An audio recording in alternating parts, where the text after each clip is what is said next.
Okay, so today's video is a contest entry for Radioactive Hyena, and it's about the Cantor Geckos 2 Crested Geckos setup. So my cousin will tell you all about the setup. Okay, first off, we got the coconut fiber. It's called Eco Earth. It's really good for the humidity, and if the geckos eat it, it won't cause impaction, so I'd recommend it. Secondly, we've got sticks for the climbing and for hiding, I guess.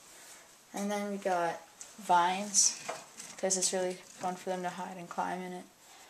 And we also got a calcium dish that they flipped over. And I also have a food dish, but I took it out for the video.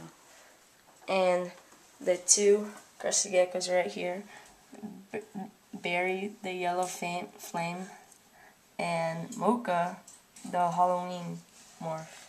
So, thanks for watching.